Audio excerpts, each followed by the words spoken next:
Assalamualaikum warahmatullahi wabarakatuh. Bismillahirrahmanirrahim.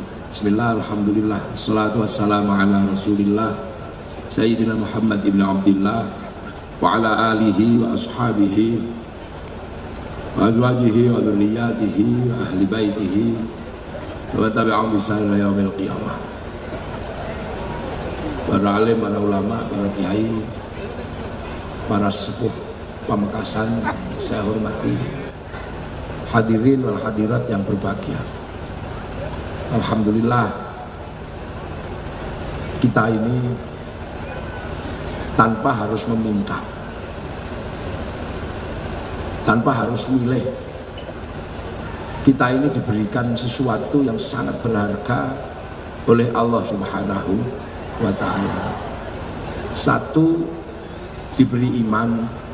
Yang kedua, diberi Indonesia. Iman ini sesuatu yang mesti kita syukuri. Kenapa? Karena secara teori orang Pamekasan itu sudah sangat jauh dari Rasulullah. Secara teori Rasulullah itu orang Mekah yang membawa iman. Pamekasan itu Madura, posisinya di tengah-tengah, air aja susah kalau lagi kemarau karena lagi nanam bako. Kalau ada air marah-marah. Kita ini sudah sangat jauh sekali. Naik pesawat itu sudah butuh waktu 10 jam. Tapi yuk kita ini alhamdulillah kok masih kebagian agamanya Allah Subhanahu wa ta'ala. Afrika itu dekat dengan Rasulullah, cuman melewati Mesir. Itu tidak semuanya kebagian. Afrika itu cuma melewati Mesir, nggak kebagian. Negeri-negeri di pedalaman Afrika belum mengenal iman kepada Allah. Eropa itu hanya ngelompati negara namanya Maroko. Dari Maroko melewati kota besar namanya Casablanca, terus melompat daerah namanya Tanzir. Itu gak kebagian agamanya Allah. Nah kita ini udah jauhnya luar biasa, masih kebagian agamanya Allah. Ini sesuatu yang harus disyukuri. Kita masih kebagian, walaupun bagiannya nggak sama. Ada yang dapat bagian banyak, ada yang bagiannya cuma sedikit. Namanya daerah itu kalau sudah jauh, bagian banyak alhamdulillah, kebagian sedikit alhamdulillah. Makanya di Pamekasan ini bagiannya nggak sama karena sudah jauh. Quran 30 juz, ya ada yang cuma kebagian Yasin, alhamdulillah. Ada yang cuma kebagian kulhu, alhamdulillah. Ada yang cuma kebagian bismillahirrahmanirrahim. Itulah orang jauh. Makanya kalau urusan Quran, orang jauh itu Rasulullah sudah dari dulu hafal. Makanya Rasulullah tidak banyak-banyak, cuma menyatakan balighu anni walau ayat, sampaikan dari aku walaupun satu ayat. Karena Rasulullah tahu Islam itu akan sampai di Pamekasan. Yang kelasnya tidak semua kelas grosir, ada yang kelasnya pengecer. Nah kalau yang kelas grosir, para kiai inilah kelas grosir. Ajaran agama Allah digrosir semua sama kiai. Quran 30 juz digrosir semua. Tapi yang di depan ini kan rata-rata pengecer. Makanya kiai itu juga nggak ngotot. Yang penting kalau yang ngecer ya dikasih eceran kecil-kecil gitu. Ya, yang ngecer cuma Yasin, ya dibikinkan bungkus kecil mereknya Yasinan. Yang kuatnya cuma ngecer kulhu, falak, nas, ya bikin eceran kecil namanya tahlilan. Nah kalau kuatnya cuma ngecer Bismillahirrahmanirrahim, ya bikinkan bungkus kecil apa? Suwuk, sakit gigi, semacam. Lah ya makanya kalau di pesantren-pesantren kiai itu nggak ngotot. Apalagi Al-Quran punya jaminan. Apa? Inna nahnu nazzalna dzikra wa inna lahu lahafidun. Jadi Al-Quran itu dijaga sama Allah. Makanya para kiai yakin siapapun yang megang Quran pasti dijaga oleh Allah. Makanya kiai ini ngajak semua orang bisa jaga Al-Quran. Makanya, nah kekuatan jaganya kan beda-beda. Apalagi ada orang-orang tertentu yang kiai kadang nggak bisa jaga. Karena apa? Orang ini menghadapi masalah, jaganya susah. Maka biar dijaga Allah, diajak jaga Quran. Makanya kalau ada santri yang datang putus cinta, gitu. Saya mau bunuh diri ya, kenapa? Istriku diangkut sama sopir truk. Kiai juga nggak susah, ini nggak bisa jaga, jangan-jangan bunuh diri, maka disuruh jaga. Akhirnya dikasih ayat biar dijaga sama Allah. Akhirnya kasih ayat ini kamu baca 40 hari, insya Allah istrimu pulang. Dan kamu nggak akan kenapa-kenapa karena dijaga sama Allah, karena ikut jaga satu ayat. Maka dikasih ayat, innahu min Sulaiman wa innahu bismillahirrahmanirrahim alla ta'lu alayya wa'tuni muslimin. Nah itu makanya ayat konstitusinya ada. Nah itu caranya ulama. Ada yang suka kelahi, siapa yang bisa jaga preman? Nggak ada yang bisa jaga. Tapi ketika dia punya satu ayat, insya Allah dijaga sama Allah, karena Allah jaga ayatnya itu. Makanya tukang kelahi pun dikasih jagaan satu, biasanya apa? Idza batastum jaban pok semaput. Nah itu cara. Undang-undangnya ada. Inna nahnu nazzalna dzikra wa inna lahu lahafidun. Tukang manah itu, tukang berburu, kasih satu ayat biasanya biar berburu dijaga Allah, karena dia kadang ya nggak sholat, kadang ya apa. Kasih wa ma romaita id romaita walakinnallaha roma. Akhirnya buruannya ke sana, panahnya ke sini, belok gitu ngejar. Loh makanya Al-Quran itu bagi orang Indonesia kadang gunanya aneh-aneh. Ada yang dipakai nempeling orang, ada yang pakai mencintai kekasihnya, biasa. Nah yang lebih parah kadang ada orang dikejar polisi karena nyuri. Nah orang ini kan susah jaganya karena jangan-jangan nggak terjaga. Maka biar orang seperti ini pun ikut terjaga, kasih satu ayat. Apa? Ya ayat waja'alna min baini aydihim sadda wa min khalfihim sadda fa aghshaynahum fa hum la yubsirun. Ini kan caranya ulama dulu agar semua dijaga oleh Allah. Itu dan itu hanya ulama-ulama Nusantara yang ngerti itu. Yang lain, wah itu bid'ah, jangan gitu. Ini adalah negeri yang jauh dari Rasulullah. Sementara Rasulullah cuma menyatakan balighu anni walau ayat. Makanya jangan heran. Ada laki-laki datang, kenapa nak? Saya sedih sekali. Kenapa kamu? Istriku. Kenapa istrimu? Cerewetnya luar biasa. Nggak ada benernya saya. Nah terus nggak tahu lagi saya mau bunuh diri apa gimana? Nih punya istri yang saya cintai tapi cerewetnya luar biasa. Kiai nggak bisa jaga orang seperti ini, maka biar orang ini jaga Allah, kasih satu ayat agar dapat penjagaan. Ayat apa yang diberikan? Nanti kalau istrimu cerewet, bacakan sumum bukmun umyun fa'ulah.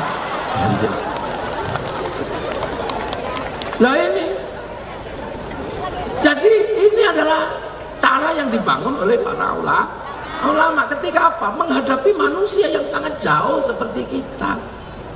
Makanya kalau di tempat saya di Jawa ada ayat yang paling pendek diberikan kepada ibu-ibu biasanya. Ibu-ibu dikasih karena ibu-ibu itu pekerjaannya berat, ngurus anak apa, malam masih mau tidur diganggu sama bapaknya. Akhirnya para kiai cuma mengatakan biar kamu terjaga, maka kalau kamu dipanggil suamimu jawablah nun. Itu kalau di Jawa nun itu ya satu ayat, wal qalami wa ma yasturun. Ini kalau orang tidak paham ribut di negeri yang jauh. Bayi yang suka nangis, bayi belum bisa baca Al-Quran, maka biar terjaga dituliskan ayat karena bayi belum bisa baca Quran. Kalau ini kan ilmunya ulama-ulama yang jauh.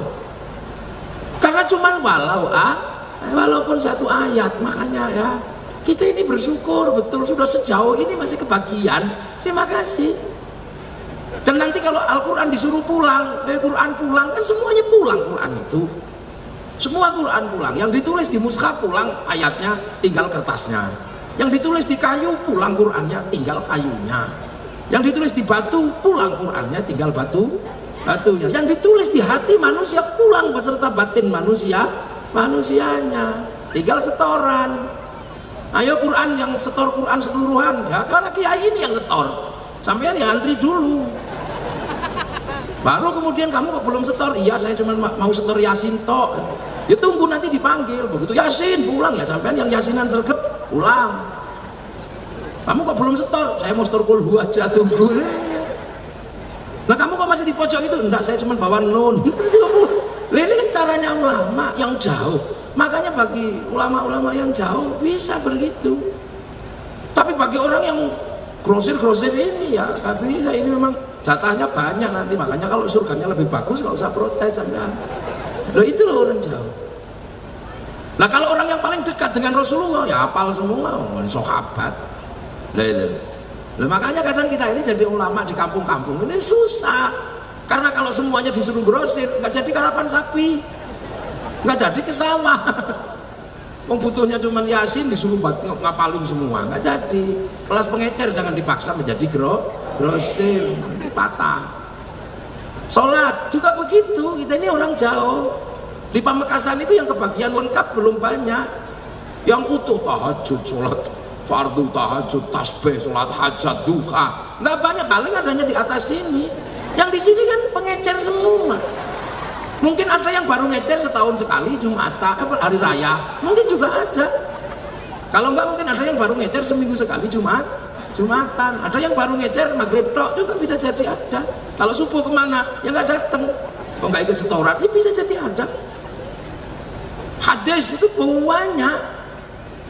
Ada kutubus sittah. Itu yang hafal Kiai Hasyim Asy'ari orang Indonesia yang hafal kutubus sittah. Sahih Bukhari, Sahih Muslim, Sunan Abu Dawud, Nasai, Tirmidzi, Ibnu Majah. Orang Indonesia yang hafal itu Kiai Hasyim Asy'ari. Makanya pulang dari Makkah dapat gelar Hadratus Syekh.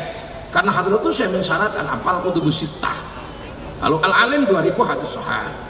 Al-Faqih 2000 hadis sahih. Al-Alim rubu'ul Quran, seperempat paling tidak hafal. Asy-Syekh Sahih Bukhari Muslim. Kalau sudah Hadratus Syekh ya sudah kutubus sittah. Makanya kalau pengikut Kiai Hasyim nggak usah komplain. Kalau dikomplain orang lain nggak ada was-was mau ngapal kutubus sittah. Sementara yang lain ini kan kadang cuma kelas pengecer. Ngecer dua hadis, yang satu innamal a'malu binniyat, yang satu kullu bid'atin dhalalah wa kullu dhalalatin finnar. Ya cuma hadis dua itu, makanya kalau sekarang sering ribut ya cuma dua hadis itu karena banyaknya hafalnya cuma di itu. Ini bid'ah, ya apa niatnya? Ini bid'ah, ya niatnya. Makanya yang suka bid'ah itu biasanya hadisnya cuma kullu bid'atin dhalalah. Seluruh masalah hadisnya itu. Makanya kayak kunci Inggris. Seluruh masalah bukanya cuma satu. Ya hafalnya cuma itu, mau apa? Dipakai dasar yang lain yang nggak terima, nggak bisa karena ini kullu bid'atin dhalalah. Ya sudah, saya juga terima kalau yang begitu hafalnya dia cuma itu. Doa banyak di sini. Tapi begitu sampai Pamekasan ibu-ibu ada yang cuma kebagian dua. Satu doa makan, yang kedua doa cuman itu aja. Jadi kita ini negeri yang jauh. Penghafal Quran ya nggak bagaimana banyak. Lah makanya kita ini jangan ribet. Oh ini nggak bisa, oh ini nggak bisa. Umat Rasul ini umat yang jauh yang di Pamekasan. Nggak usah ribet. Kalau mau nyontoh, ya zaman Rasul itulah contoh yang paling komplit bagaimana Rasul mengajari umatnya. Yang pinter banyak, yang kelas Sayyidina Ali ada. Tapi kalau kemudian yang kita contoh semuanya kelas Sayyidina Ali, ketika sholat dipanah kakinya nggak kerasa. Lah orang Pamekasan tempatnya di mana coba? Sayyidina Ali dipanah kakinya nggak kerasa. Lah kita Allahu Akbar tengok-tengok. Oh sarungnya bolong. Ada ting bakso. Orang begini coba tempatnya di mana? Loh makanya di zaman Rasul ya diajari yang model kayak kita yang badui-badui itu diajarkan. Ketika sahabat yang pinter-pinter sholat di depan bisa bareng Rasul. Nah yang di belakang ikut temennya. Tak apa? Tuhannya kelihatan nggak? Enggak. Akhirnya mogok. Loh sahabat yang tidak terlalu pinter mogok. Komplain sama Rasul, ya Rasul, sholat itu susah. Kenapa? Tuhannya nggak kelihatan. Lah kenapa ribuan tahun orang Arab itu beribadah ada patungnya? Tiba-tiba Islam mengajarkan Tuhan nggak ada wujudnya ya susah. Yang pinter-pinter nggak ada masalah, dekat dengan Rasul buka wifi ya ikut wifi-nya Rasulullah ya khusyuk. Nah yang badui-badui di belakang ya akhirnya mogok. Rasul apa? Pemarah gitu ya? Enggak, ya Allah, umat saya sebagian bisa sebagian nggak bisa, ini gimana ya Allah? Besok datang malaikat yang putih bajunya, hitam rambutnya, mengajarkan apa? Ya Muhammad, mahwal iman, antum minabillahi wa malaikatihi wa kutubihi wa rusulihi wal yawmil akhir wa bil qadri khairi wa syarri min Allah taala. Sudahkah? Mawal Islam, anta syahada an la ilaha illallah wa anna Muhammadar Rasulullah wa tuqimus shalat wa tu'tiyaz zakat wa tasuma ramadan wa tahujjal bait man istata'a ilaihi sabila. Sudahkah? Mawal ihsan, anta abudallaha ka'annaka tarahu fa illam takun tarahu fa innahu yaraka. Akhirnya Rasul dikasih jawaban, ya sudah, ibadahlah engkau kepada Allah ka'annaka sebagaimana engkau taruh melihat Allah. Fa illam takun, apabila tapi seandainya kamu kok gak bisa lihat Allah, fa innahu yaraka, sesungguhnya Allah lihat engkau. Oh gitu ya, iya. Akhirnya diajari. Jadi beribadah itu seperti kamu lihat Allah. Kalau kamu nggak lihat Allah, yakin Allah lihat kamu. Oh ya sudah, kalau gitu bisa ya Rasul, seolah-olah lihat toh. Ya sudah. Allahu Akbar. Cari Tuhanmu.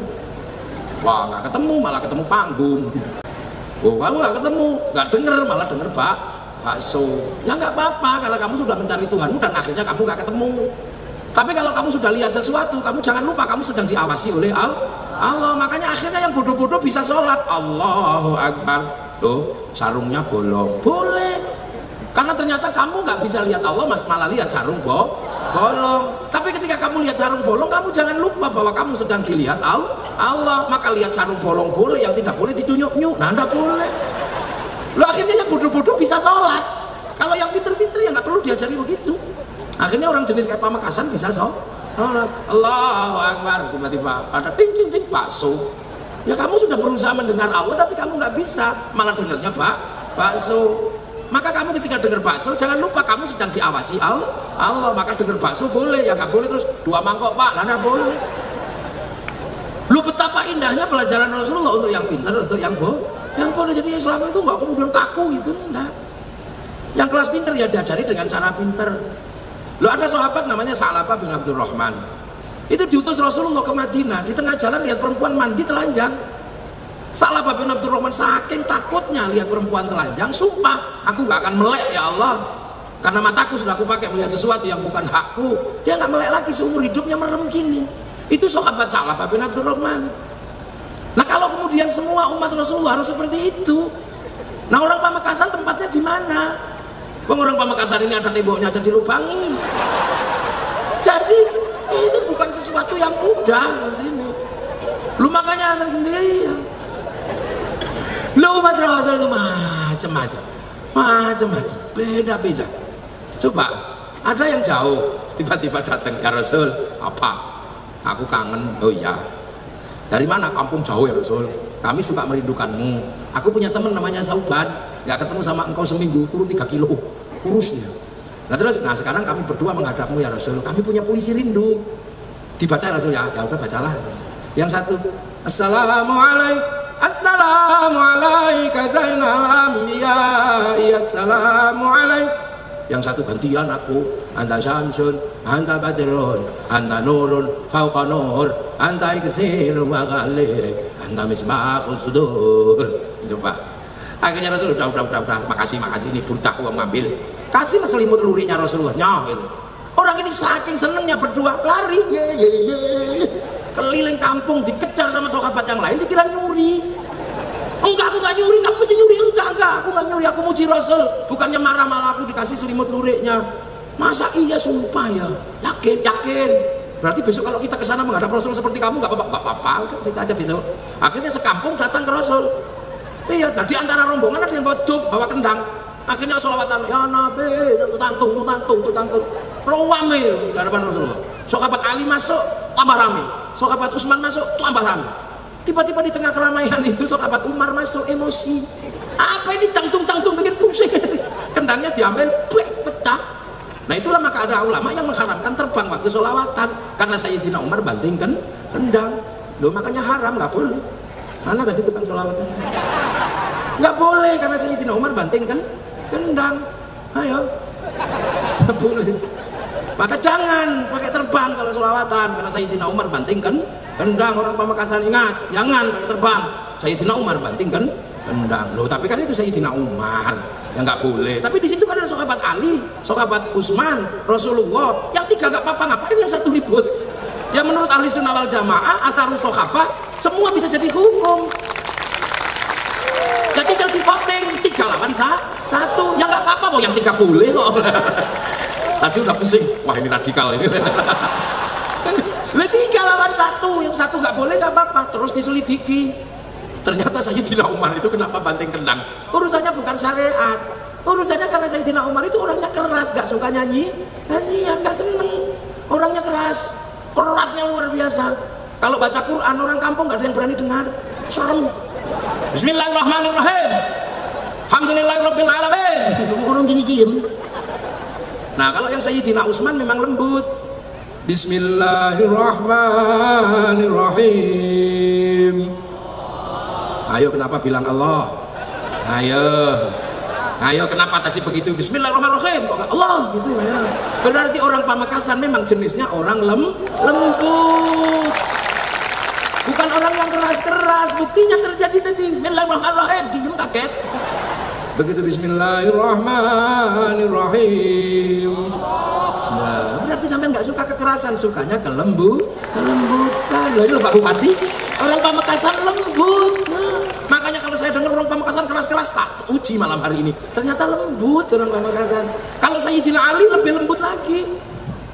Bismillahirrahmanirrahim. Nah, lembut, kalau yang lembut senang begitu Bismillahirrahmanirrahim. Kalau kita sama-sama kayak kelas Sayyidina Umar, Bismillahirrahmanirrahim, Allah. Itu. Lembut orang sini ternyata. Jadi hoa. Kalau orang Pamekasan galak itu hoa, lembut. Sayyidina Umar itu nggak suka nyanyian, kerasnya luar biasa. Kalau khutbah nggak ada orang berani menatap, kenapa? Pedangnya ditarik. Ittaqallah. Oh, setan aja dengar Sayyidina Umar itu takut. Makanya Sayyidina Ali bernadar, orang kok kerasnya kayak gini, kira-kira kalau mati ditanya malaikat mungkar nakir jawabnya apa? Maka Sayyidina Ali ketika Sayyidina Umar meninggal, kuburannya di kuping. Karena sama-sama wali dan keramat, ya denger malaikat mungkar nakir sopan. Assalamualaikum, salam. Siapa itu? Mungkar nakir ya Umar. Ada apa? Mau nanya sesuai protap. Pertanyaannya apa? Marobuka. Ya Allah. Nah apalagi? Udah itu aja nggak jadi.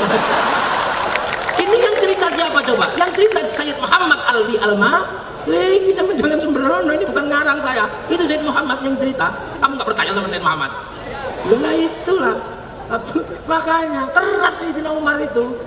Nggak ada yang ditakuti di dunia ini, cuma 3 yang ditakuti, Allah, Rasulullah, dan istrinya. Ini kan khas Pamekasan. Lah ya Allah, Rasulullah, dan istrinya. Nah itu Sayyidina Umar.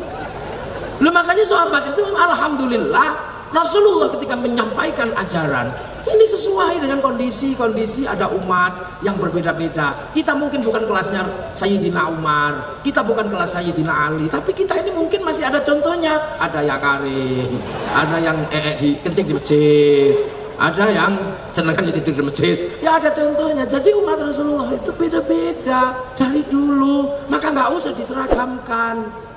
Makanya ketika Rasulullah itu di Mekah, keluar dari Mekah, itu apa yang terjadi? Kaget umat Rasul itu ketika orang Madinah ketemu orang Cina di Madinah. Ya Rasul, di pasar itu di Mekah nggak ada, tapi di Madinah kok ada. Orang itu botak separuh, kumisnya kiri kanan, jenggotnya 12. Itu siapa ya? Oh itu orang Cina.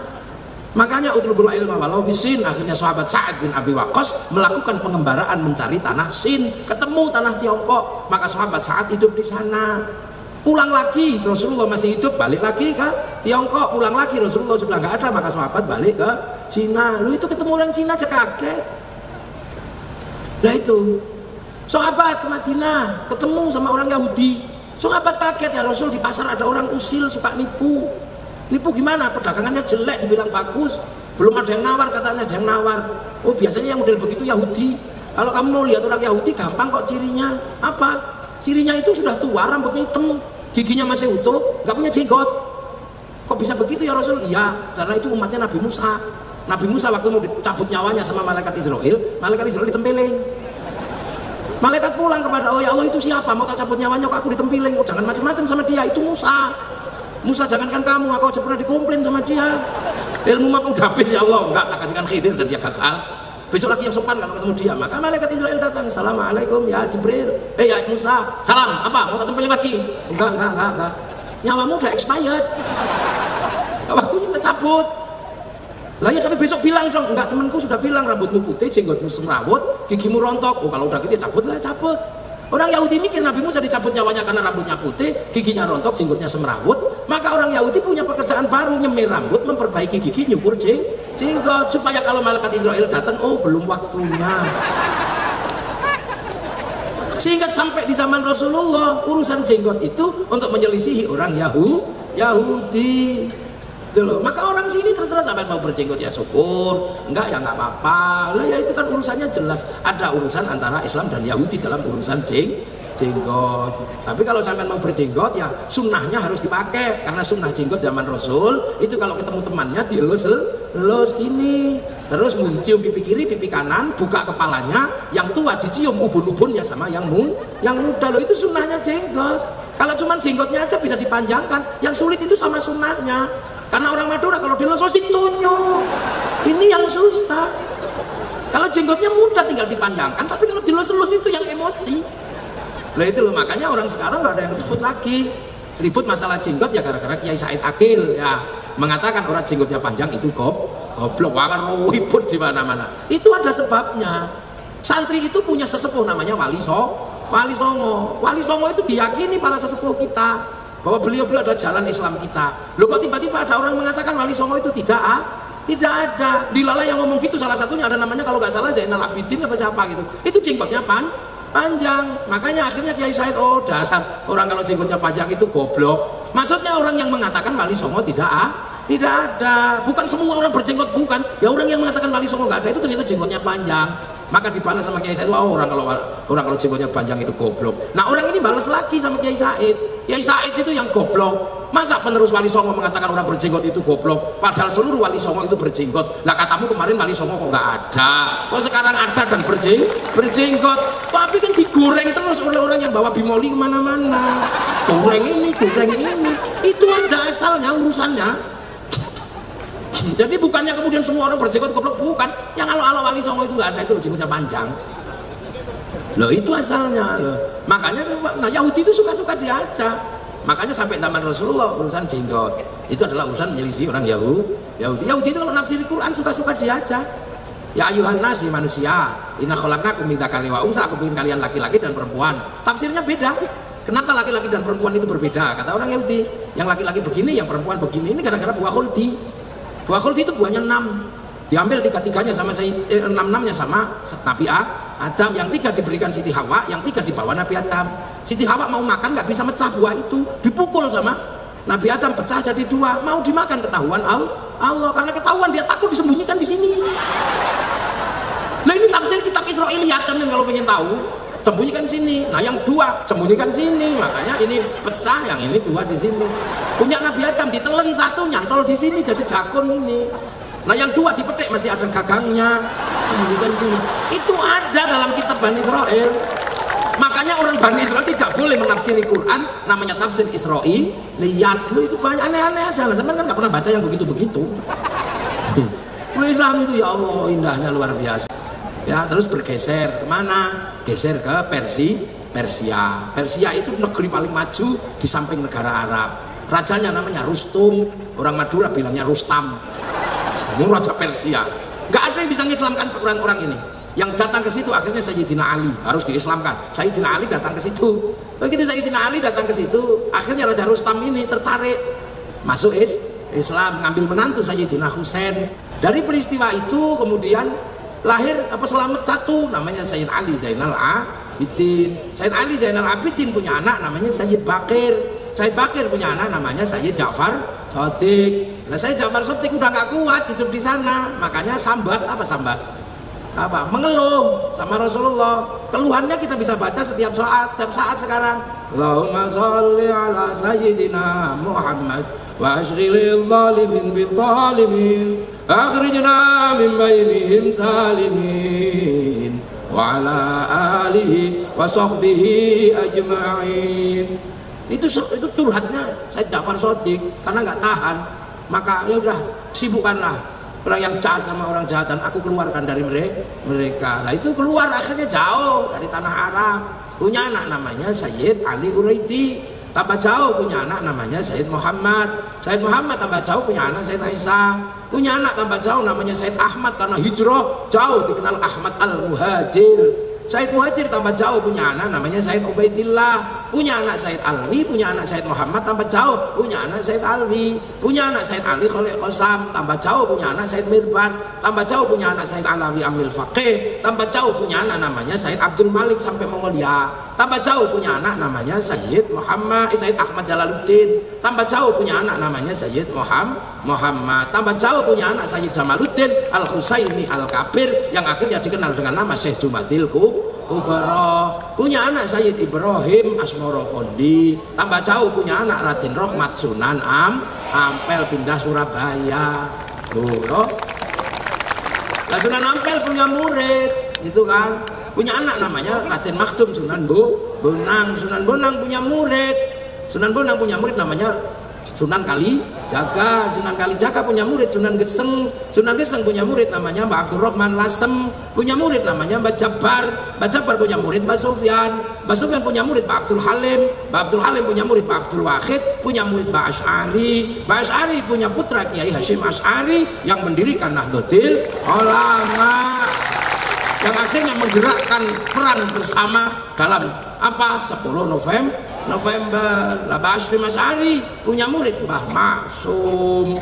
Mbah Maksum berada di Lasem sana, punya anak murid jadi Bupati Pamekasan. Itu orangnya. Loh itu loh caranya. Nah itu loh, makanya ketika Islam ini gerak terus lama-lama ketemu bangsa Nusantara. Nah bangsa Nusantara ketika sampai ke sini orang Islam dari Arab sana, ini ketemu bangsa yang sedang hebat-hebatnya, ketemu bangsa yang lagi kuatnya, punya negara besar namanya Singasari, negara adidaya, adikuasa, negara yang mampu menaklukkan Mongolia. Padahal Mongolia menaklukkan Arab, menaklukkan Eropa, menaklukkan Cina, itu ditaklukkan oleh bangsa Nusantara namanya Singasari. Itu panglima perangnya namanya Ronggolawe. Anak siapa? Anak Arya Wiraraja, orang Madura, yang mengatur strategi perang melawan Mongolia. Orang Madura namanya Arya Wiraraja. Kalian sudah nggak ngerti itu. Makamnya di mana? Kamu sudah nggak ngerti. Madura punya orang hebat yang mengatur bagaimana Singasari melakukan ekspedisi Pamalayu untuk menaklukkan Mongolia. Setelah itu Arya Wiraraja mengatur berdirinya bangsa besar namanya Majapahit. Jadi kingmakernya Majapahit ada di Pulau Madura. Orang Madura nggak ngertinya Sakera. Bahwa di tanah ini bersemayam orang yang mampu menyatukan Nusantara, yang punya kekuasaan sampai Korea Selatan, sampai Madagaskar. Itu yang ngatur semuanya orang Madura, namanya Arya Wiraraja. Anak milenial nggak ngerti. Ini loh, makanya malam hari ini saya mau bongkar semuanya, biar anak-anak muda tidak kehilangan masa lalu, biar tidak menyalahkan siapapun, bahwa Islam ketemu bangsa ini, ketemu bangsa yang sangat maju, bangsa yang sangat besar, namanya bangsa Majapahit, dan sebelumnya ada bangsa Singasari. Dan orang Madura tidak boleh melupakan yang membuat bangsa sebesar itu, desainernya ada di Pulau Madura, nggak boleh. Maka Madura kapan-kapan harus bikin pesta festival Arya Wiraraja, mesti dibuatkan biar nggak lupa. Iya, memang pusat kekuasaannya ada di Majapahit, di Mojokerto, tapi desainernya ada di Madura. Jadi ada kingmaker. Jadi itu nggak ngerti anak sekarang mana. Taunya Arya Wiraraja nama terminal di Sumenep, itu aja. Jangan main-main, ya. Orang hebat di sini yang membuat bangsa ini disegani oleh seluruh dunia. Mongolia punya kapal yang sanggup mengangkut 1.500 tentara, 500 kuda. Kapal yang paling ditakuti sama kapal Kertanegara dihajar karena kapal Singasari sanggup mengangkut 1.500 tentara, 2.500 tentara, 1.500 kuda. Kapal besar. Makanya jangan sekali-sekali kamu dibodohi orang menganggap bangsa ini bangsa kecil, bangsa tempe. Bangsa ini bangsa besar, apapun dimiliki oleh bangsa ini. Kita punya senjata yang namanya keris. Sampai hari ini Jerman kalang kabut ketika berbicara keris. Karena Karena ujung keris yang lama itu meleleh di suhu 15.000 derajat. Nuklir hanya sanggup mengangkat sampai 6.000 derajat. Lantas nenek moyang kita sanggup mengangkat 15.000 derajat. Api apa? Saya sudah nggak ngerti, saya juga nggak bisa jawab. Saya akhirnya jawab itu dulu, logamnya dibawa jin ke neraka, bawa naik lagi. Dan peradaban keris hari ini oleh UNESCO diakui empu terbesar di dunia ada di Pulau Madura. Artinya pulau ini pasti menyimpan sejarah masa lalu yang sangat luar biasa. Makanya jangan lupakan sejarah lalu Madura. Loh, ini fakta yang ada di lapangan. Tanya UNESCO, peradaban keris di dunia pusatnya sekarang ada di Madura, dan satu-satunya empu perempuan ada di Pulau Madura. Hah? Saya aja tahu, kamu nggak ngerti. Kamu sibuk pilpres soalnya. Mari kita pikir satu-satu. Kita punya bangsa besar. Loh, makanya para ulama ketika datang ke Nusantara nggak berani main-main. Cerita tentang surga yang airnya mengalir diceritakan di Nusantara, nggak tertarik. Karena Nusantara di mana-mana air mengalir. Diceritakan surga itu buah-buahannya banyak. Nusantara sudah banyak buah, cipluan di sawah banyak. Diceritakan surga itu minumnya susu. Orang Nusantara nggak terlalu suka minum susu. Diceritakan surga banyak madu. Di Nusantara di mana-mana madu. Minumnya arak, kalau mau bikin pohon kelapa banyak, namanya tua. Makanya tidak ada cerita pengislaman di Nusantara menggunakan cerita surga, karena Nusantara orang yang sudah pikirannya maju. Punya kitab undang-undang besar namanya Kitab Negara Kertagama. Punya hukum sosial terbaik namanya Kitab Sutasoma. Punya universitas terbesar di dunia namanya Universitas Nalanda. Nah, itu makanya ketika Belanda walaupun 350 tahun ke sini tetap minggat, dan bangsa ini pelan-pelan menjadi bangsa yang bangkit, terus bangkit, dan bangsa ini semakin lama semakin maju. Jangan diprovokasi sampean. Bangsa ini bangsa terpuruk, bangsa jelek, presidennya jelek, TNI-nya jelek, Polri-nya jelek. Mana yang baik selain dirimu? Kita ini bangsa kuat hari ini. Jadi kita ini hari ini iseng aja, bangsa jelek, presidennya jelek, ya memang kurus, bajunya kotak-kotak, itu begitu itulah wajah presiden Indonesia, sama mirip kayak orang Madura, kurus-kurus bajunya kotak. Ya kita terima ketentuan Allah, ya sudah, beliau jadi presiden, ya sudah. Kita punya TNI, ya sudah, alhamdulillah. Ini semua dulu siapa yang bangun? Kok tiba-tiba semua sekarang menjadi Muslim? Padahal ini negara Hindu terkuat di dunia. Candi terbesar ada di Nusantara namanya Prambanan, candi Hindu. Candi Buddha terbesar di dunia ada namanya Borobudur. Kok tiba-tiba sekarang menjadi bangsa Muslim terkuat di dunia? Masjid terbesar ada di Indonesia, terbanyak di Indonesia. Orang hafal Quran terbanyak di Indonesia. Orang pergi haji terbanyak di Indonesia. Orang pengajian terbanyak di Indonesia. Kok bisa? Sampai mestinya pakai nalar yang canggih. Kenapa negara Hindu terbesar di dunia tiba-tiba berubah menjadi negara Muslim terbesar di dunia? Apa ini BEM salah BEM? Bukan. Ini pekerjaan orang-orang yang hebat yang mampu mendesain bangsa baru namanya bangsa Nusantara. Butuh social engineering, butuh political engineering, butuh kedewasaan dalam sikap mengemban misi perubahan di Nusantara. Dan itu siapa? Para wali. Wali itu siapa? Wali itu orang-orang yang download programnya Allah. Innalladzina qalu rabbunallah tsumma istaqamu tatanazzalu alaihimul malaika. Jadi konsultannya wali itu malaikat. Karena apa? Tsumma istaqamu download, ya Allah 3 tahun download. Kalau kita kan nggak pernah download. Dijak download 2 jam tidur. Tadi istighosah nggak nyampe 1 jam kayaknya. Ya Allah. Makanya kita ini nggak punya wifi. Makanya jangan sok-sokan punya program download, enggak, cari wifi nggak mau. Maka orang kayak kita yang penting ada wifi gratisan. Wifi gratisan, wifi-nya siapa? Wifi-nya para wali. Maka kita dibiasakan ila ruhi ila hadrat itu namanya .co.id. Nah, kita ini nggak bisa pakai download sendiri. Nah, ya makanya para wali itu konsultannya malaikat. Syekh Abdul Qadir Al-Jilani download 25 tahun di padang pasir. Ya Allah, fa inna ma'al usri yusra, terus itu. Makanya akhirnya setiap kesulitan kita bisa pakai wifi-nya Syekh Abdul Qadir ila hadrati Syekh Abdul Qadir.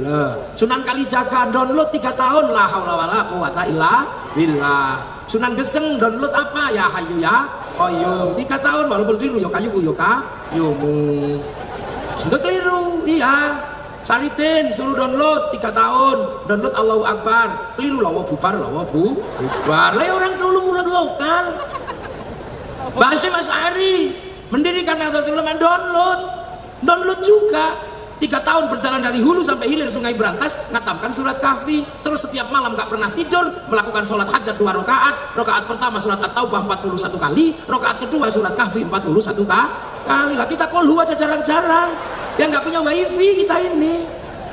Makanya para wali ini ngerti betul ini bangsa diapakan. Karena nenek moyangnya para habaib, para wali ini dulu dzurriyyah Rasul semua, punya pengalaman kehilangan tanah air, dihabisi sama Yazid bin Muawiyah, sampai akhirnya terdampar terlunta-lunta di pulau-pulau yang jauh, menjadi orang-orang yang asing di negeri yang jauh. Begitu lihat Nusantara, yang dipikirkan pertama bagaimana kaum muslimin dan Islam bisa tumbuh subur di negeri yang bukan negeri Islam. Gimana caranya? Di sini negerinya adalah negeri raja dan hamba, raja kekuasaannya mutlak, nggak mungkin hamba ini bisa menolak kehendak raja. Kastanya banyak, yang kasta tertinggi boleh ngomong agama namanya Brahmana. Brahmana di bawahnya ada kasta Waisya, kasta kesatria, para raja. Di bawah kesatria ada Waisya, kastanya pegawai. Di bawahnya ada Sudra, kastanya petani, pedagang dan tukang. Di bawahnya ada Paria, kastanya pengemis. Di bawahnya ada Kuca, kastanya pencopet.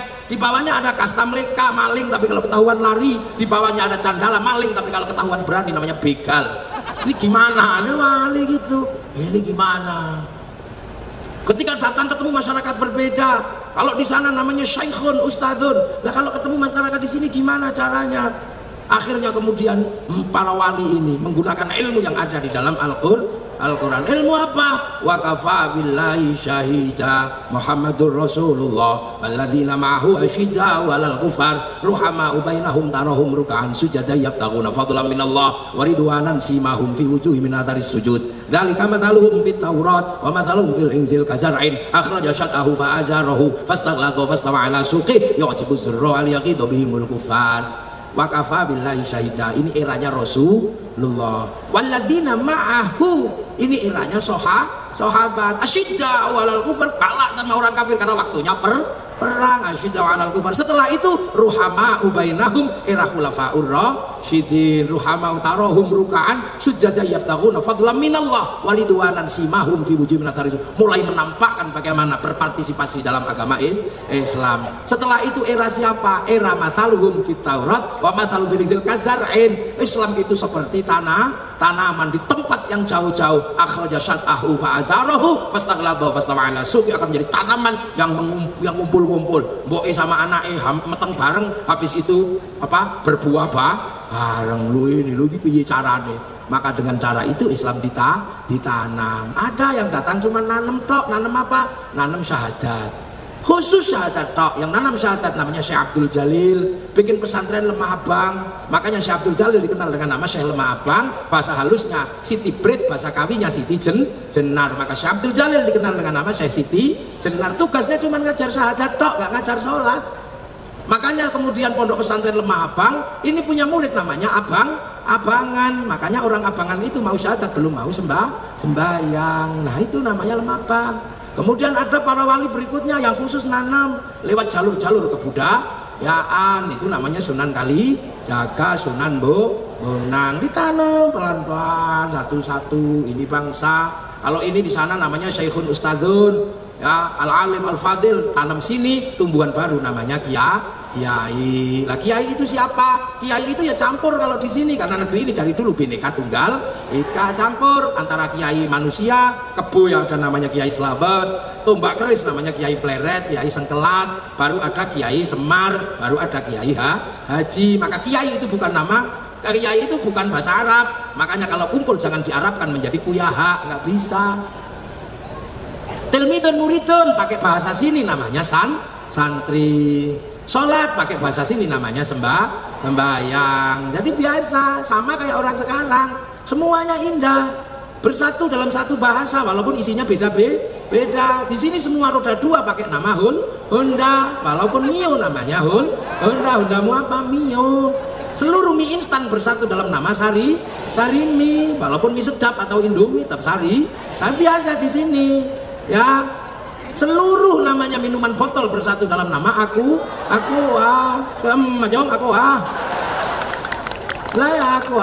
seluruh pompa air bersatu dalam nama Sanyo, seluruh pembalut bersatu dalam nama Suftek. Lah itu Indonesia, makanya dulu bersatu biasa. Gimana caranya? Karena ini beda. bahwa di sini dari dulu sudah Bhinneka Tunggal Ika. Itu Islam datang bahwa lakum dinukum waliyadin, di sini sudah rukun. Karena perang antar agama sudah diselesaikan tahun 825, bangsa Nusantara sudah selesai perang agama antara Hindu sama Buddha. Hindu waktu itu bangsanya namanya Sanjaya, Buddha bangsanya namanya Shailendra. Raja Shailendra namanya Garung, anti Hindu, setiap dapat orang Hindu dibunuh. Sampai akhirnya Raja Hindu pergi ke India belajar ilmu arsitektur, pulang namanya Gunadarma. Akhirnya orang Buddha setelah menang perang Semaratungga, ini bikin candi nggak bisa karena bodoh semua. Akhirnya dapatlah orang Hindu namanya Garung, namanya Gunadarma, membuat candi Buddha. Akhirnya candi Buddha dibangun oleh arsitek Hindu. Lahirlah candi Buddha bernuansa Hindu, namanya Sambara Budura, yang akhirnya dikenal dengan istilah Borobudur. Nah itu makanya di situ akhirnya kemudian anak Raja Buddha ini jatuh cinta sama orang Hindu, mau tidak mau bapaknya yang anti Hindu menikahkan anak sematawayang yang namanya Pramodawardhani sama Gunadarma. Makanya rukun Hindu Buddha. Makanya di sini tolong nggak usah ribut 01, 02, jangan-jangan anakmu nanti jatuh cinta, kamu pusing nanti ya. Dah, yang lalu biarlah berlalu, yang lalu biarlah berlalu. Lagunya Pak Bupati. Nah akhirnya rukun. Setelah itu yang Hindu dibikinkan candi Prambanan. Begitu Prambanan jadi rukun, Bala Putra Dewa pulang ke Palembang tidak ribut agama, Sriwijaya jadi besar. Sindok ke timur tidak ribut agama, Sindok mampu membangun Kadiri dan Singasari. Akhirnya Singasari nggak ribut agama, jadi besar menaklukkan dunia diatur sama orang Madura namanya Arya Raja. Akhirnya jadi Majapahit negara baru, dan Majapahit mempersatukan puluhan bangsa dengan satu slogan Bhinneka Tunggal Ika. Jadi itu bahasa lama. Dan hari itu rukun, saling jaga, yang Hindu jaga Buddha, yang Buddha jaga Hindu. Majapahit menjadi besar. Jadi kalau kemudian di Pamekasan ada Banser jaga gereja, nggak usah kaget, karena itulah warisan asli bangsa Indonesia. Di Bali yang jaga masjid pecalang, di New Zealand yang jaga masjid orang Nasrani. Itu kehidupan bangsa di Nusantara. Makanya hari ini banyak sekali yang tidak mengerti. Jadi bukan nggak usah dicari dalilnya ada tidak. Loh, kalau situasi aman nggak perlu ada yang jaga. Ini yang kadang kita ini punya warisan bangsa ini warisannya banyak. Warisan celurit itu bukan bikinan tahun 1945.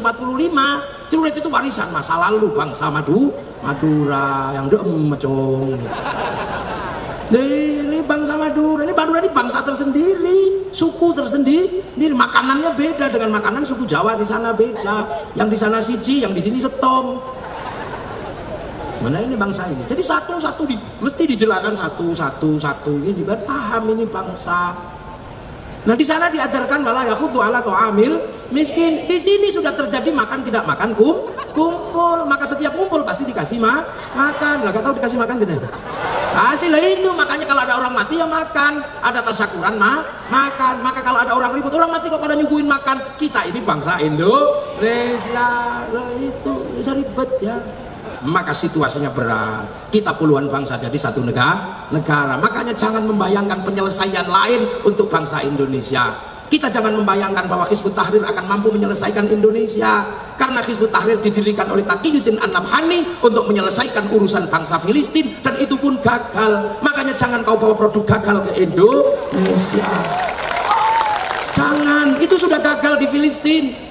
Kemudian ada namanya Ikhwanul Muslimin, didirikan oleh Hasan al-Banna untuk menyelesaikan problem Mesir, dan itu gagal. Maka jangan kau bawa ke sini. Hizbut Tahrir bukan khilafah tahriri, bukan khilafatun nubuwah, tapi dia khilafah tahririyah. Itu harus dibedakan. Cerita tentang khilafah itu cerita dalam alamatus sa'ah, cerita tentang tanda-tanda kiamat, dan kiamat itu masih sangat lama. Maka kemudian jangan kita bangun cerita kiamat sudah dekat, karena khilafahnya belum ada. Dan khilafah itu tidak mulai dari Indonesia, dia mulai dari Syam. Jadi nggak usah ribut di Indonesia, nggak di sini. Biasa aja. Makanya ya Allah, kadang saudara-saudara kita ini terlalu cepat bayangkan kiamat masih lama. Makanya kalau kemudian kiamat masih lama, maka gagasan khilafah dipercepat biar terlihat cepat. Maka dibangun cerita kiamat sudah dekat. Tapi sudah terlanjur bangun cerita Dajjal, tapi kiamatnya masih jauh. Dajjalnya nggak keluar. Karena Dajjal nggak keluar, akhirnya makna Dajjal berubah. Yang awalnya bermata satu tulisannya kafir, sekarang ada Dajjal dimaknai Amerika, dimaknai Cina. Jangan begitu. Kiamat masih jauh, masih panjang, masih ada santri yang berzikir, masih ada pondok pesantren. Inilah yang kadang nggak kita pahami, ya. Maka jangan bawa-bawa cara penyelesaian. Hizbut Tahrir nggak bisa menyelesaikan Filistin, jangan dianggap bisa menyelesaikan Indo. Nggak sanggup. Sana satu bangsa jadi puluhan negara, kita puluhan bangsa jadi satu negara kesatuan Republik Indonesia. Maka penyelesaian bersama. Bendera penyelesaian Nusantara adalah merah putih, bukan bendera NU. Kalau bendera NU yang miliki cuma orang NU.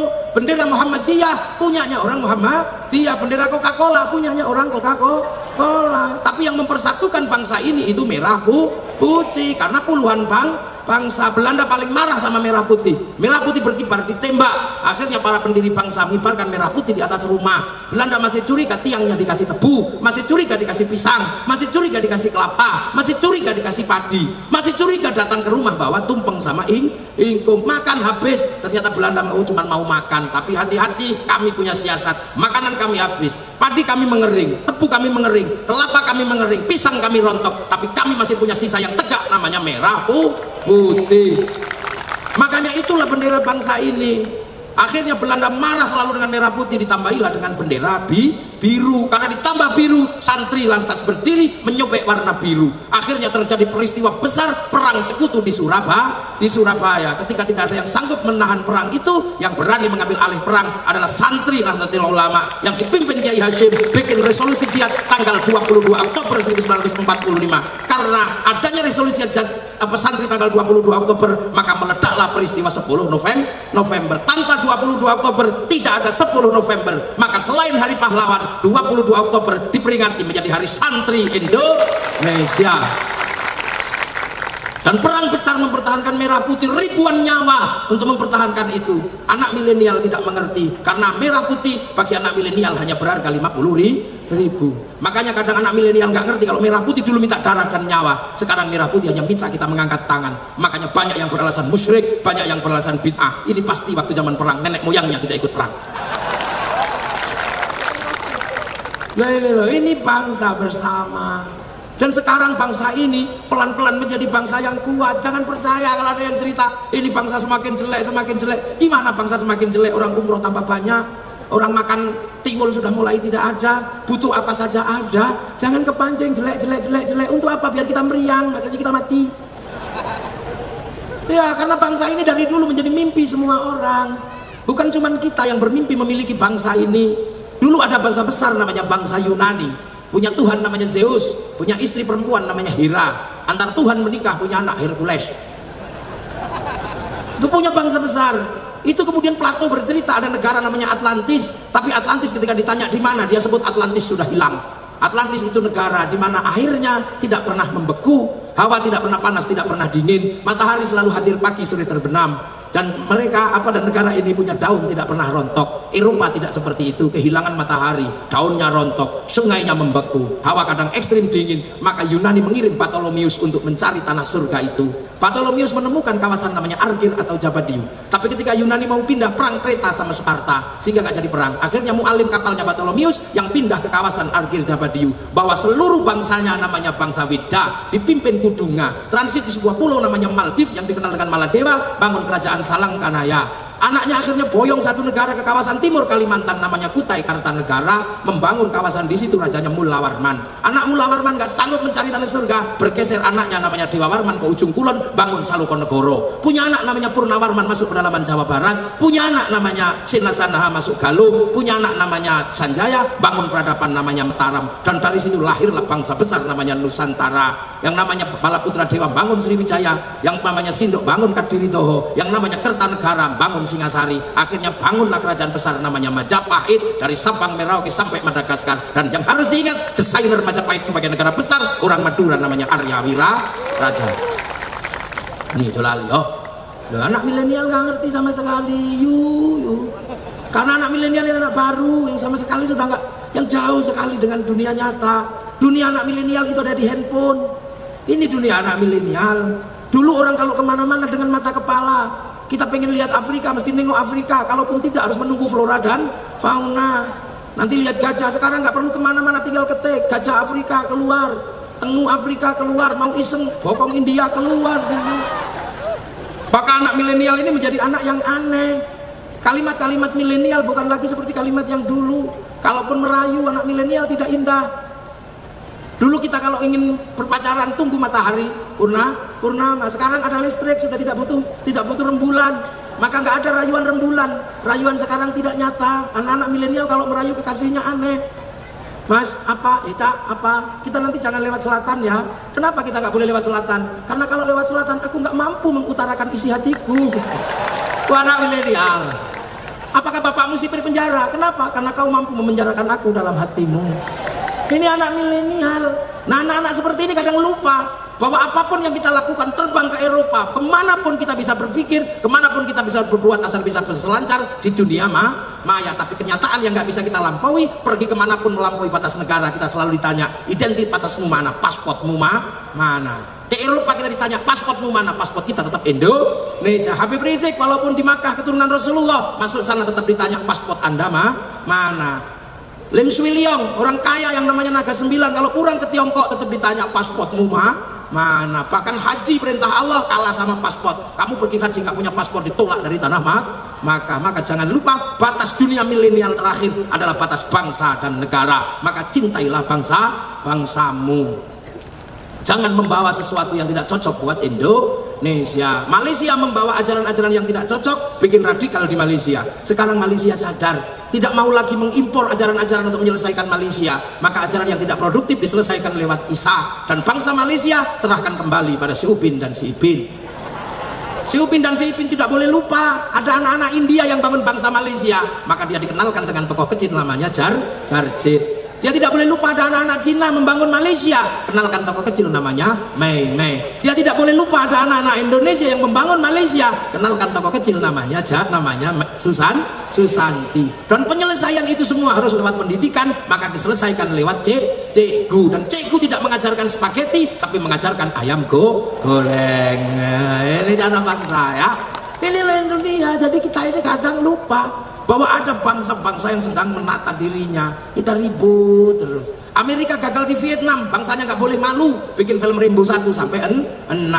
Tidak boleh malu kalah dengan Cina, bikin American Shaolin, American Kung Fu. Nggak boleh malu kalah dengan Jepang, bikin American Samurai, American Ninja. Bahkan ninja terakhir, samurai terakhir dari Amerika namanya Tom Cruise dalam film The Last Samurai.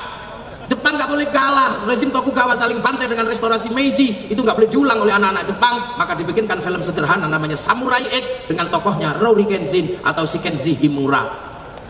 Ini penyelesaian bangsa. Makanya ini umat Rasulullah adalah umat ketika semua bangsa sudah ketemu, maka umat Rasulullah harus terbuka betul. Inilah waja'alnakum syu'uban wa qabaila lita'arafu. Pesan kebangsaan diberikan kepada umat Rasulullah karena umat Rasulullah sudah ketemu antar bangsa. Umat Nabi Nuh belum ketemu antar bangsa. Umat Nabi Ibrahim baru sampai Filistin dan Mesir. Umat Nabi Musa baru sampai Mesir dan Filistin, belum sampai Kangean, belum sampai Sumeneb, belum sampai Pamekasan. Tapi umat Rasulullah sudah sampai di mana. Bahkan umat Rasulullah malam hari ini ketemu dengan semua bangsa, ketemu dengan orang Eropa. Kenapa? Karena orang Eropa ngirim Apple. Kita ketemu dengan orang Korea ngirim Samsung. Ketemu dengan orang Jepang ngirim Mac. Kaum muslimin nggak bisa haji kalau hari ini tidak berhubungan dengan Yahudi, karena Yahudi yang bikin pesawat. Kalau nggak mau berhubungan dengan pesawat Yahudi, kita pergi haji renang. Istri-istri kita akan cantik, tapi harus berhubungan dengan orang Nasrani yang ada di Prancis, punya bedak dan parfum yang cantik. Kalau bedak Pamekasan orang nggak mau karena beras ditumbuk, lonteng semua. Ini umat Nabi hari ini nggak bisa pisah antar bangsa. Ini saya minum pakai lim mineral, ini juga orang Eropa yang punya. No? Kita makan buah kelapa pakai aritnya dari Pirmo, mobil yang paling murni hari ini tinggal satu. Kalau ada hujan lama ngapung, nah gitu, itu paling murni. Kita pengajian yang ngeprint, ini print dari Eropa. Makanya umat Islam harus menjadi umat yang terbuka. Untuk apa? Menjadi umat masa depan. Jangan selalu mundur. Ini eranya era demokrasi, jangan mundur lagi ke era khilafah. Ini era perbankan, jangan mundur kembali ke era emas. Nanti kita terus mundur. Ini eranya era perang nuklir, tidak lagi mundur era celana sehingga ini era ke depan yang sangat luar biasa. Butuh ketajaman berpikir untuk menjadi Islam masa depan. Harus rukun dengan semua bangsa dan semua suku. Waja'alnakum syu'uban wa qabaila lita'arafu. Makanya umat Islam disuruh pergi haji, nengok Jabal Rahmah, karena di situ pertemuan Nabi Adam dan Siti Hawa, dan seluruh bangsa dunia berasal dari Jabal Rohmah. Jadi Arab juga dari Jabal Rohmah, jadi Eropa juga dari Jabal Rohmah, jadi Cina juga dari Jabal Rohmah, jadi Madura juga dari Jabal Rohmah. Maka kita cuma diminta pengertian. Kenapa Arab cantik ganteng? Karena nggak ada air. Makanya kalau dibikin jelek nanti kalau mandi tambah jelek. Makanya orang Eropa kenapa tinggi besar? Karena musim dingin. Kalau dibikin kecil-kecil gini mati kedinginan. Maka dibikin besar. Orang Eropa kalau musim dingin nggak punya matahari, kehilangan ultraviolet, pigmen kulitnya berubah, maka lari ke Indonesia, berjemur di Indonesia. Itu bukan pornografi, tapi itu berjemur. Maka jangan salah paham. Maka jangan bikin perda syariat Pak Bupati tulis masuk ke Indonesia harus pakai jilbab, nanti pindah ke Thailand dia. Orang Eropa kalau musim dingin nggak punya daun, karena daun rontok di musim gugur. Yang tidak rontok cuma daun cemara. Makanya bulan Desember kalau Natal pakai daun cemara. Bukan saking hebatnya daun cemara, ya daun itu aja yang nggak rontok di musim gugur. Makanya kalau Natal asli Pamekasan bisa daun jambu, bisa daun mangga. Makanya nggak usah emosi. Jangan kau tanam cemara di depan masjid kami. Itu pohon Kristen. Semenjak kapan pohon punya agama? Ini pengertian besar umat Rasulullah untuk menjadi umat masa depan. Nah, inilah yang disyukuri oleh Pak Bupati malam hari ini sesungguhnya adalah kita punya iman dan punya bangsa. Orang Myanmar menabrak orang Rohingya karena orang Rohingya tidak punya bangsa. Suku Uighur di Xinjiang nggak punya bangsa, ditabrak sama orang Cina karena nggak punya negara. Suku Kurdi nggak punya negara, diobrak-abrik sama orang Timur Tengah. Suriah punya iman tapi nggak punya keamanan, punya aman wa amilus sholihat tapi tidak punya baladil amin. Nah ini kita punya dua-duanya. Berbahagialah menjadi orang Indonesia, punya tanah air dan bangsa, punya iman amma ba'du. Ya udah, baru khotimah.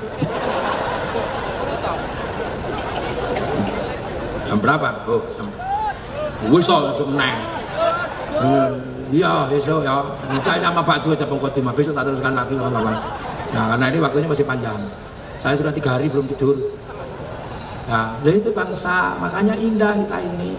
Diajarkan sesuatu yang luar biasa, tinggali tanah air, tinggali bangsa, tinggali agama. Makanya dulu mempertahankan Indonesia itu mati berapa ratus ribu. Maka itulah yang menyebabkan ada NKRI harga mati, karena dulu untuk bikin NKRI ini yang mati ratusan ribu bahkan jutaan. Sekarang tinggal mengisinya. Maka semoga semua yang kita lakukan malam hari ini ada manfaatnya buat agama, bangsa dan negara, dan kita malam hari ini mendapat ridho Allah Subhanahu wa taala. Pamekasan menjadi daerah yang indah, menjadi baldatun thayyibatun wa rabbun ghafur. Bapak Bupati, Bapak Wakil Bupati dan seluruh pejabat Pamekasan diberi umur yang panjang, beri kesehatan, beri kekuatan memimpin kita semua, dan diberi keindahan memimpin bangsa dan negara. Al-Fatihah. Ghairil maghdubi alaihim waladdallin. Amin. Ihdinas siratal mustaqim. Assalamualaikum warahmatullahi wabarakatuh.